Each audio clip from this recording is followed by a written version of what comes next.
today, we're kind of clicking play on this whole true crime thing, but like in the age of, uh, viral justice and all that, Yeah. all those TikToks, Right. we're talking TikTok trials, YouTube confessions and Reddit investigations, all kind of swirling around this case of Wade Wilson.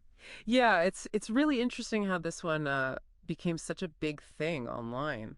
Yeah. Have you been following this one? Oh yeah, I've been seeing it everywhere. It's everywhere. It's like the whole courtroom's been uploaded. You know what I mean? And everyone's on the jury.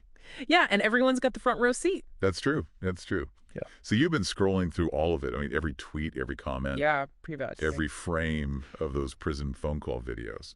Uh-huh. So, but before we get into the how, let's start with the who. Okay. Who is this Wade Wilson and what's he accused of? So we got to rewind a little bit back to 2019. Okay. Florida. Okay.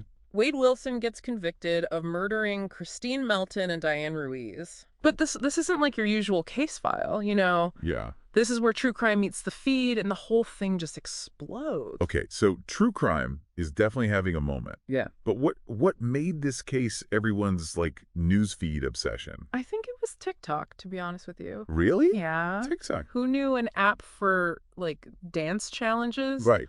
would become the place to dissect murders? Yeah. But that's what happened. His mugshot was everywhere set to music, of course. Oh, God. And then you had all these true crime TikTokers Right. building their whole brand around Wade's case, offering their takes, Yeah. Yeah. racking up millions of views. Wow. Okay, but TikTok is like the land of the 15-second scroll, Right. How do you even explain a double murder trial Right. in a format that's like made for, quick hits and catchy tunes? Well, that's the thing, right? It's I like mean- you're trying to summarize like War and Peace with an emoji.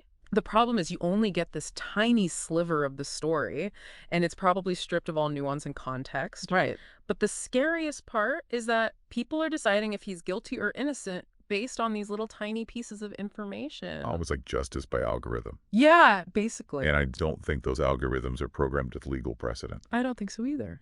But anyway, the internet's attention span is pretty short. Mm-hmm. So if TikTok was the initial shock, what kept this case trending?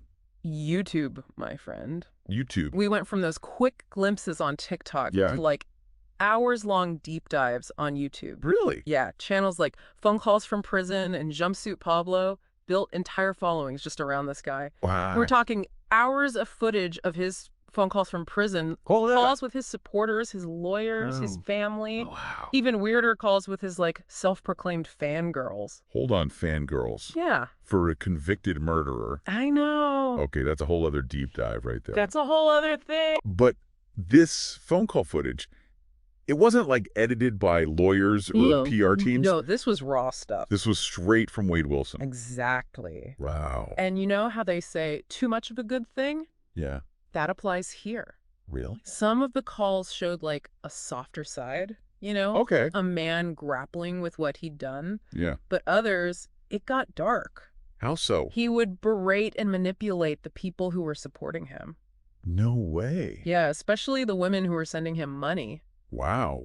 Didn't exactly scream innocent victim, did it? No, not at all. Yeah. So the guy who sounded almost sympathetic in one clip Yeah. is like emotionally abusing people in another. Yeah. Talk about a mixed message.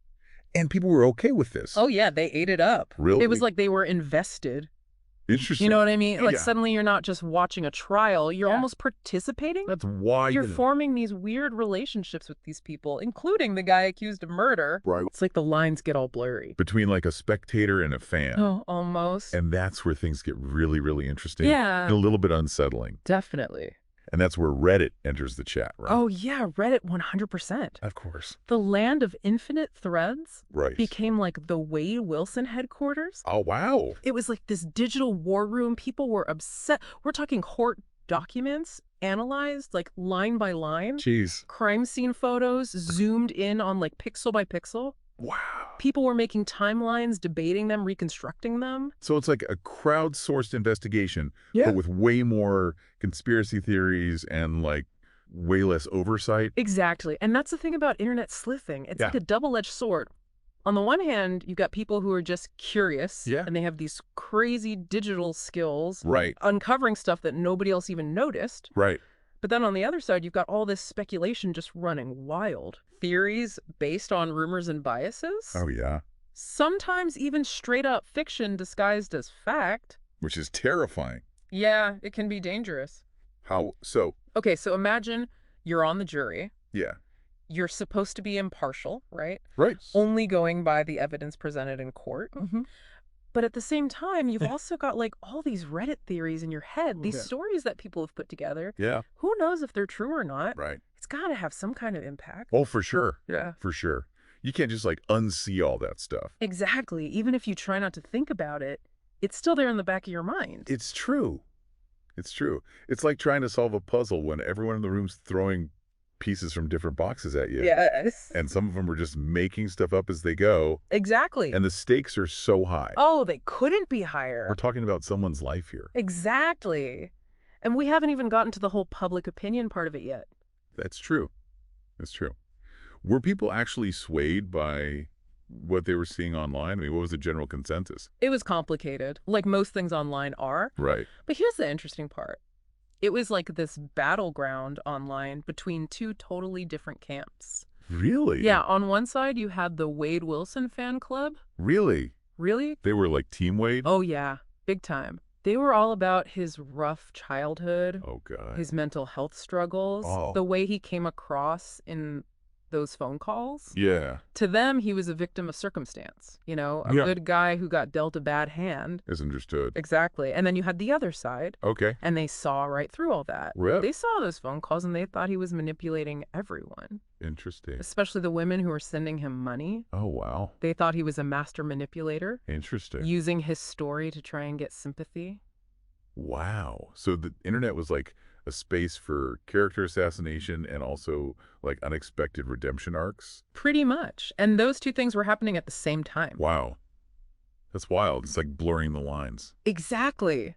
That's what makes this case so fascinating, It really does. It makes you wonder, do we have a court of public opinion problem now? It's a good question. And if we do, how do we make sure that everyone still gets a fair trial? That's the million-dollar question right there. Yeah. It's like the rules are changing and nobody knows what to do. Nobody knows what the playbook is anymore. That's a great way to put it. So what does this all mean? What does this new era of like digital true crime mean for how we consume these stories? Right. How we judge them? Right. Stay tuned because next up we're going deep on just that. Don't go anywhere. So we've got this whole true crime obsession. Right. And social media is blowing up and the justice system's kind of just trying to keep up. Yeah, it's a lot. But did all this online chatter actually like help Wade Wilson or hurt him in court? That's the big question, isn't it? And it's tough to say for sure. I mean, on the one hand, you could say that all this attention, even the bad kind, kept things fair, Kept everyone on their toes, made sure there was a thorough investigation and all that. Yeah, transparency is good. Exactly. But then there's the other side of it. Yeah. All that speculation online, the videos with their own little agendas, and just the sheer amount of opinions flying around. Right. You can't tell me that didn't have some effect. On the jury. Yeah. I mean, could they really ignore all that? Was it even possible to block it all out? So are we saying that cases are going to be like pre-tried online now? It's possible, right? Before they even get to a courtroom. I mean, it's tricky. We've got to figure out how to balance all this information sharing online. Right. With, making sure our legal system still works the way it's supposed to. Yeah, because people deserve a fair trial. Exactly. Whether Twitter's going crazy or not. Exactly. It's just crazy to think about, What? Behind all the hashtags and the hot takes. Yeah. There are like real people. Oh, yeah. With real lives. That's something people forget, I think. Yeah. It's easy to get caught up in the drama, the twists, the whole whodunit thing. Right. But there's real life consequences to all of this, and real people got hurt. Yeah. It's like we forget about the actual people involved. It's easy to get desensitized when you're scrolling through your phone. Yeah, for sure. Yeah. So what can we do then? I think we just got to be more careful. What do you mean? We have to think more about what we're reading and sharing online, especially when it comes to this true crime stuff. Yeah. Don't believe everything you read. Check the sources. Look for different points of view. And remember those real people we were talking about? It's a lot to keep in mind. It is. It is. But it matters. Next time I'm about to share some crazy true crime thing I see online, I'm going to be thinking twice. That's all we can ask. Am I helping tell the story? Or am I just adding to the noise? Exactly. That's the question right there. Wow. This has been really eye-opening. It's a fascinating case. It really is. Thanks so much for coming on and breaking it all down for us. Happy to do it. And to all our listeners out there, thanks for joining us on this deep dive. We'll see you next time.